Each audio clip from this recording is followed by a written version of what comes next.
Boa noite, gente. Beleza, obrigado. Prazer muito estar com vocês. Já quero chegar dizendo que o laranja vai ganhar esse negócio. Me colocaram no laranja, entendeu? Olha, estou convencido, né? Vocês vão começar já tendo uma má impressão de mim. Estou aqui, já conheço alguns, né? Estive agora em janeiro no culto da juventude, né? E alguns já revi, outros estou conhecendo. Aqui a gente almoçou e foi, né? Minha esposa dormiu muito tarde ontem, acordou muito cedo, a gente foi lá dormir, ficava a tarde toda, mas a gente não conheceu ainda muito bem a galera, não paramos para bater um papo, mas a gente vai ter essa oportunidade a partir de hoje. E eu quero convidar você, não vou me demorar muito, primeiro apresentar minha esposa, tá ali, a Gleice, né? Aquela menina bonita ali, né? E a galera da minha igreja aqui, que tem uma galera aqui que veio, né? Vou ter que ouvir o pastor de novo, 4 dias, sei que, né? Como que eles aguentam isso, né? Quem era? Levanta aí o pessoal da Veterinária Central Vilar, essa galera bonita aí, né? O Silvão, que você já conhece, né? Pois é, tá lá com a gente. Valeu, gente. Eu estava pensando ali, cantando e pensando como esse hino como é difícil cantar esse hino que a gente cantou agora. Nesse hino a gente fala: Senhor, estamos rendidos ao Senhor. Como é que eu coro? Minha vida dou a Ti, Senhor. Eu sou ruim de falar ainda, só cantando. E para sempre cantarei o Teu louvor. Tem outra parte que fala: faz em mim o Teu querer. Esse tema que foi proposto é um tema muito difícil, porque a gente tem muita dificuldade em perdoar. A nossa natureza é a natureza que tem muita dificuldade de perdoar. Então eu quero te convidar e te desafiar. A gente está aqui num ambiente extremamente agradável. Cheguei, já fiquei encantado com a pousada, com a área de lazer. A gente está aqui o dia inteiro se divertindo, brincando, se confraternizando, mas eu quero desafiar você aqui, esse período aqui em que o Senhor estará falando ao nosso coração, que a gente aproveite ao máximo, porque eu tenho certeza que Deus deseja fazer uma obra no nosso coração no que diz respeito ao perdão. E eu não tenho dúvida de que cada um de nós aqui temos o que crescer, o que vencer quando a gente fala de perdão. Cada um de nós temos aqui coisas para a gente jogar fora. Cada um de nós temos aqui pessoas que talvez precisam ser perdoadas por nós, culpas que precisam ser jogadas fora. E eu quero desafiar você que a gente possa crescer, a gente possa ouvir o que Deus tem a nos falar e a gente saia daqui transformado e abençoado. Pode jogar para mim? Eu vou propor o seguinte: são 4 dias, né, que eu vou falar, não é isso? 4 dias. Hoje eu vou trazer uma reflexão que eu já trouxe à minha igreja. A gente teve uma série que a gente fez, uma série de mensagens. A gente usou aquele livro, A Cabana. Quem viu ou leu o livro aí? Então tem uma galera que viu, saiu o filme no cinema e tal. A gente usou o livro, a história do livro, para a gente fazer um link e trazer algumas reflexões para a gente, olhando para a Escritura. Então eu vou trazer uma das mensagens que falava justamente sobre perdão, e a partir de amanhã eu vou falar sobre a matemática do perdão, explorando 3 temas, que é a culpa, o amor e a graça. Cada um dos dias a gente vai falar sobre isso. Então hoje eu vou falar sobre esse tema. Não precisa não, joga o vídeo, pode ir para frente no vídeo. Vamos só lembrar um pouquinho, ou dizer um pouquinho do enredo do filme para o pessoal que não viu saber.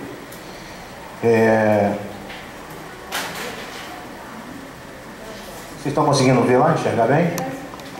Tira aqui.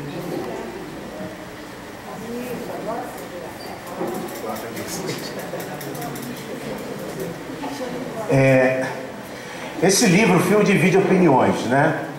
Para editoras cristãs, seu conteúdo era por demais perigoso, herege, para as editoras seculares, seu conteúdo era por demais cristão ou tradicional. Foi um livro que vendeu mais de 18 milhões de cópias e que rendeu quase 100 milhões de dólares de bilheteria, o filme que saiu há pouco tempo agora.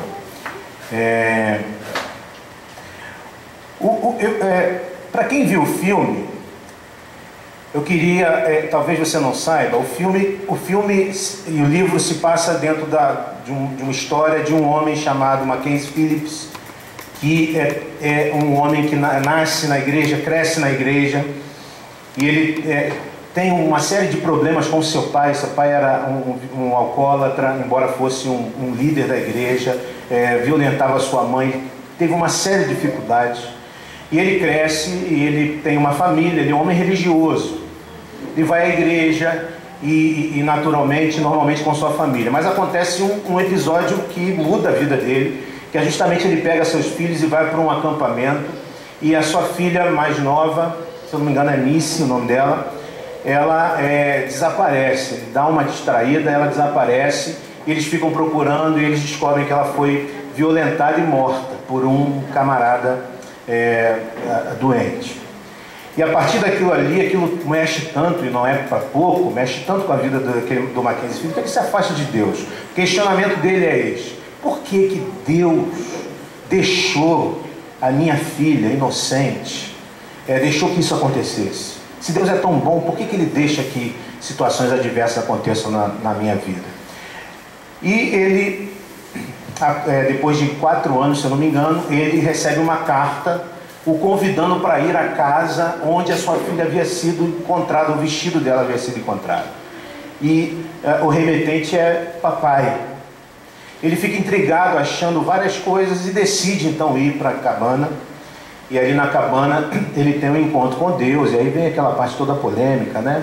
Deus se apresenta através de Deus Pai, Filho e Espírito Santo, e tem ele passa por um reencontro com Deus, uma experiência profunda com Deus. Ele então tem a sua vida transformada. Mas há uma história por detrás dessa história, e eu quero chamar a atenção para a história por detrás dessa história. O autor desse livro, dessa história, Paul Young, ele era filho de missionários, e ele viveu sua infância entre um campo missionário, Papua Nova Guiné, e um colégio interno. E ele teve uma série de problemas também na sua infância. Foi marcado pelo abandono emocional, foi marcado pela agressão física e verbal e pelo abuso sexual. Isso fez com que Paul Young criasse no seu coração um porão, criasse na sua alma um porão, uma cabana. Todas essas memórias estavam ali naquele porão. Assim, numa entrevista com Drew Marshall, diz o seguinte: a cabana é construída a partir de sua própria dor. É uma metáfora de lugares onde você ficou preso, se machucou ou foi ferido. É o lugar onde a vergonha e a dor estão no centro. E o que Paul Young faz a partir disso? Ele procura manter todos os sentimentos e as lembranças de sua infância num porão, numa cabana de sua alma. Como? Por quê? Na tentativa de ser um profissional bem-sucedido, um bom marido, um bom pai de família. No entanto, acontece um problema, né? A sua vida desaba no dia em que ele escuta da sua esposa: eu sei de tudo. E o que sua esposa sabia? Ele estava tendo um caso extraconjugal com uma das melhores amigas de sua esposa. E aí, diante dessa tragédia, diante dessa situação na sua família, diante de todas as dores e todas as memórias que ele tem no seu porão, ele precisa reconstruir a sua vida. E ele então vai precisar passar por um reencontro com Deus. E é nisso que a vida de Paul Young se encontra com a história de Mackenzie Phillips, né? O autor de um livro que fala sobre o livro, De Volta à Cabana, escreve: Paul descobriu o que William Congreve quis dizer quando escreveu: o inferno não há fúria maior do que a de uma mulher desprezada Mas ele escreve também: essa porém não é toda a verdade. No céu não há aliado maior do que uma mulher que sabe amar. E aí, isso lança a luz a uma dedicatória do livro, quando ele escreve: esta história foi escrita para meus filhos e dedicada em primeiro lugar a Kim, minha amada. Obrigado por salvar a minha vida. E aí que o tema perdão permeia as duas histórias. A história de Paul Young e a história de Mackenzie Phillips. Paul precisa perdoar aqueles que lhe feriram no passado, bem como ser perdoado por sua esposa e filhos. E Mackenzie Phillips, o protagonista do filme, do livro, precisa perdoar seu pai e precisa perdoar o assassino de sua filha e precisa perdoar a si mesmo, porque ele se culpa de ter se distraído no momento que sua filha desapareceu. Então, presta bem atenção.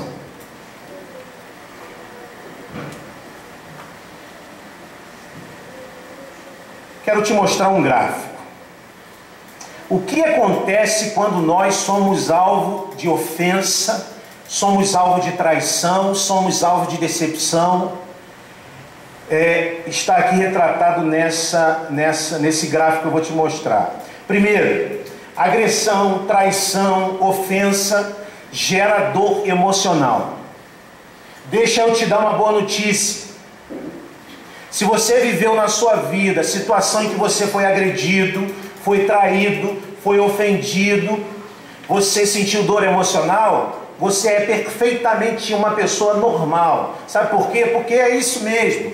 Esse tipo de situação gera dor emocional. A dor é importante, faz parte do processo da cura. A questão é, o que nós fazemos com essa dor? Essa é a grande questão.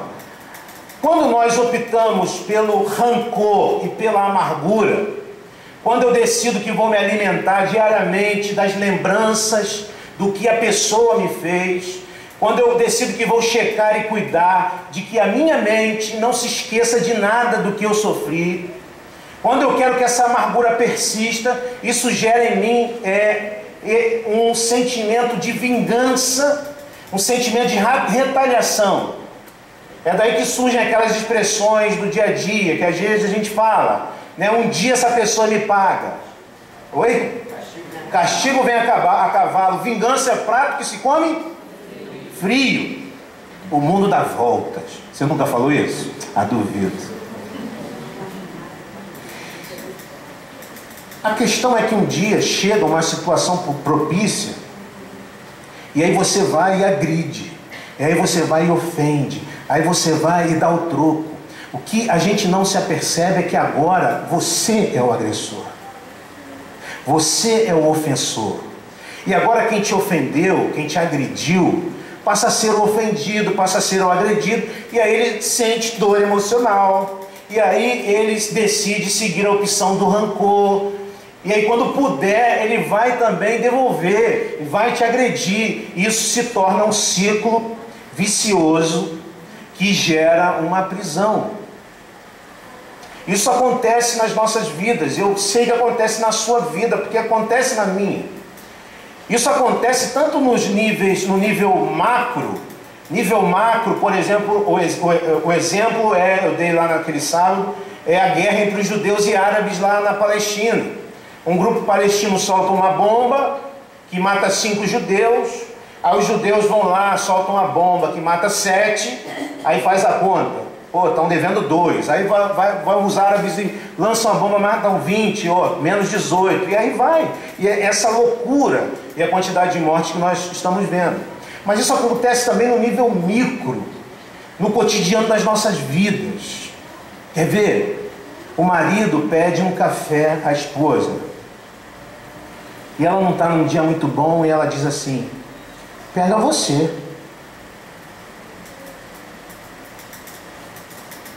O marido se sente ofendido, ele não fala nada, ele se sente ofendido por uma coisa boba. E aí ela liga para ele foi trabalhar e pede: meu amor, por favor, passa no mercado e traz pra gente açúcar, arroz e tal. Ele diz: não vou poder passar não, tem compromisso e não dá tempo.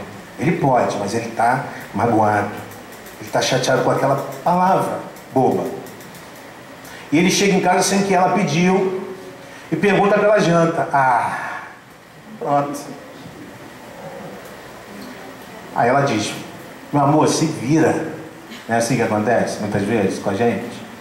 No nível micro, situações que vão se avolumando e culminando com mágoas pesadas, que se iniciaram com coisinhas muito pequenas.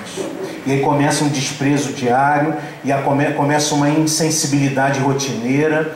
Não começou com um conflito grande, mas coisa pequena que vai se avolumando. Agora, há uma alternativa para isso. Há uma alternativa para isso. E essa alternativa não é natural. Como nós cantamos aqui, eu disse, é muito sério isso que a gente está cantando. Quando eu disse, Senhor, estou rendido, é porque essas alternativas que a Escritura nos traz não são naturais para nós, que somos filhos de Adão e Eva, que somos filhos da rebeldia da humanidade, que há em nós essa tendência natural de buscarmos a nossa própria vontade. Quando você faz a opção, essa alternativa é quando você faz a opção pela cura e pelo perdão. Há uma opção nesse ciclo, a opção pela cura e pelo perdão. Agora deixa eu te dizer uma coisa. Perdão, e aqui a gente já vai trazendo alguns conceitos sobre perdão que a gente vai ver ao longo do nosso acampamento. Perdão não é anistia. Perdão não é o esquecer o que aconteceu. Perdão literalmente significa que alguém assumiu o dano e liberou o causador do dano. Um exemplo, estamos aqui reunidos, alguém do meu carro está lá naquela ladeira lá, alguém sai daqui de carro, não viu o carro, esbarra no meu carro. Esse carro é de quem? É do pastor Eduardo. Vou lá falar com ele. Pastor, desculpa, encostei lá no teu carro e amassou, deixa que eu vou pagar. E eu chego para a pessoa e digo o seguinte: não esquenta a cabeça, deixa que eu assumo esse prejuízo, deixa para lá. É só um exemplo, tá, gente? Deixa para lá, né? Isso é o que? Significa que ninguém vai pagar? É isso que significa? Não. Significa que eu liberei o causador do dano e vou pagar por ele. Eu vou pagar. Então, olha só, sempre que há um dano, alguém tem que pagar por ele. Então, perdão não é anistia, perdão não é fazer de contas que não aconteceu porque aconteceu. Tá? A questão é quem vai pagar. Quem vai pagar esse dano? Quem vai pagar por esse dano? Né? Alguém já disse que quando é como se eu prendesse, quando alguém me ofende e eu faço a opção pelo rancor e pela amargura, é como se eu criasse uma cela no meu coração e colocasse essa pessoa nessa cela.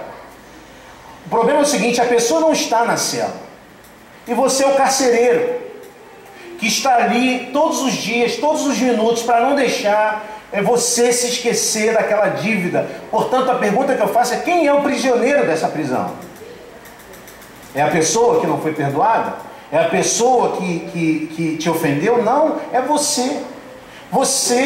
Se você pudesse calcular o custo-benefício para manter acesa essa dor, se você pudesse calcular isso, o custo-benefício para manter a pessoa no seu coração, você entenderia que o ciclo da amargura é uma furada. O ciclo da amargura gera doença na nossa alma, gera doença no nosso corpo. Há uma série de pessoas que estão aí adoentadas, não só psicologicamente ou psiquiatricamente, mas pessoas que vivem com doenças terríveis porque começou com um rancor, com uma amargura, e esse rancor, essa amargura entrou nesse ciclo e foi então crescendo a cada dia.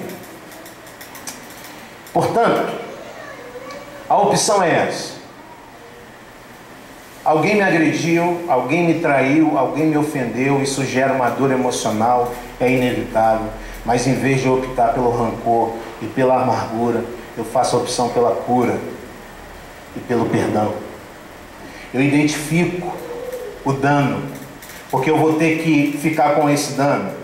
Eu identifico o dano, eu assumo o dano, eu perdoo, eu decido perdoar, eu vou assumir o prejuízo, né? Porque tem muita gente assim, eu vou assumir o prejuízo para viver a minha vida com liberdade, não ser carcereiro. O maior beneficiário do perdão é quem perdoa. Aí você pensa o seguinte: mas ele não se arrependeu, mas ela não demonstra arrependimento. Para com isso. Pensa na sua saúde física, na sua saúde emocional. Esse é o melhor caminho para você. E aí, dentro desse gráfico, nós vamos então desfrutar da liberdade que o perdão nos traz. A liberdade que o perdão nos traz. Antes da gente entrar, a gente vai olhar um texto bíblico. Perdão não é um sentimento que gera um ato. Você não acorda de manhã dizendo: ai, acordei com uma vontade de perdoar aquela pessoa. Não, você não acorda assim, não. O perdão é um movimento que vai na contramão do que nos tornamos depois de Gênesis 3. Por isso, o perdão é uma decisão de iniciar um processo. Perdão é uma decisão de iniciar um processo. Você toma uma decisão: vou perdoar. E aí você começa um processo que pode durar dias, meses, anos. É assim. Quer ver? Você decide que vai perdoar. Aí você fala: vou perdoar aquele meu ex-amigo que fez aquilo comigo, eu vou perdoar ele. Aí você está no Facebook 3 dias depois, aí você vê logo a foto daquele teu amigo que tu perdoou, ele está dizendo uma coisa que talvez você não concorde muito, e aí você é assaltado pelo desejo de voltar ao ciclo da amargura, e aí você diz na sua mente, no seu coração: não vou voltar ao ciclo da amargura, vou perdoar, decido perdoar, vou continuar no ciclo do perdão, e por aí nós vamos. Então guarda isso. Perdão é uma decisão que dá um início a um processo. Repete comigo isso. Perdão é uma decisão que dá início a um processo. Tá? Vocês conhecem esse camarada aqui? Mandela. Conhece a história do Mandela? Foi perseguido dentro do sistema de preconceito racial que havia na África do Sul. Foi preso injustamente, passou os melhores anos da sua vida dentro de uma prisão, foi solto depois de algum tempo. E ele conta em uma de suas biografias o seguinte: quando eu saí em direção ao portão que me levaria à liberdade, eu sabia que, se eu não deixasse minha amargura e meu ódio para trás, eu ainda estaria numa prisão. Um homem que foi preso injustamente, um homem que perdeu os melhores anos de sua vida na prisão de maneira injusta, sai da prisão com seu coração desejoso de perdoar aqueles que fizeram aquilo com ele, porque ele sabia, se não perdoasse, ele continuaria preso. Mandela, anos depois, se tornou presidente da África do Sul e governou sem ódio no seu coração. Sem ódio no seu coração. A pergunta que eu te faço é: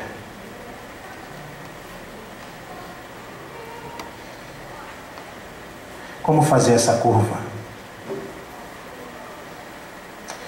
Como se desvencilhar do ciclo da amargura e colocar no meu coração, no trilho do ciclo do perdão? E eu tenho certeza que há muita gente aqui que vive ainda em algumas situações no ciclo da amargura, aprisionando no coração pessoas que te ofenderam, que te machucaram, familiares, pais, mães, irmãos, amigos que te ofenderam, que te traíram, e que você, uma tendência natural da nossa humanidade, você tem prendido essa pessoa dentro do seu coração. Mas eu tenho que te dizer, esta amargura, esse ressentimento estão te matando. Essa amargura, esse ressentimento te afastam de Deus.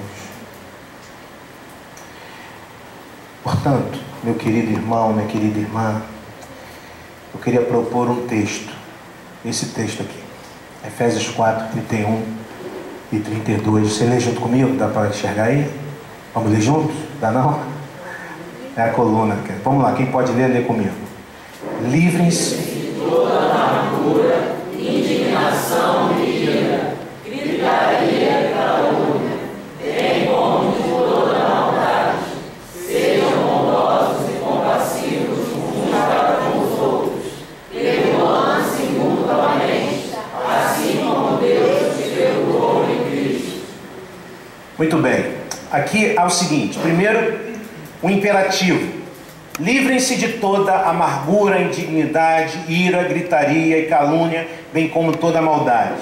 Paulo está usando aqui imperativo, tá? Uma ordem. Aí ele coloca dentro desse imperativo 3 sentimentos: amargura, indignação e ira. E ele coloca ainda dentro desse imperativo 3 palavras: gritaria, calúnia e maldade. Livrem-se disso, Paulo está dizendo no imperativo. São sentimentos e palavras que precisam estar longe, que nós precisamos jogar longe de nós, para a gente poder aprender a perdoar. E a partir de então, Paulo vai mudar da negativa para a afirmativa, quando ele diz: sejam bondosos, compassivos, ainda no imperativo. E uma terceira coisa que ele vai dizer sobre o perdão: perdoando-se mutuamente. E quando ele fala de perdão, ele sai do imperativo e ele coloca o verbo aqui no original, um verbo no particípio grego, que é no nosso, trazendo para o português, é como se fosse um gerúndio. Gerúndio é aquele verbo que a gente caminhando, cantando, né? Que dá a ideia de quê? De um processo, da ideia de algo que é feito frequentemente, tá bom? Então deixa eu mostrar isso a você de maneira mais didática. Então Paulo vai dizer: meus irmãos, livrem-se de toda amargura, indignação e ira. E eu quero primeiro pegar esses 3 sentimentos que a gente precisa deixar longe do nosso coração e poder falar sobre ele. Mantenha alguns sentimentos distantes do seu coração. Primeiro, amargura. O que é amargura? Ressentimento que se alastra e contamina. Em Hebreus 12, essa palavra amargura é repetida e faz uma analogia com uma doença física que é o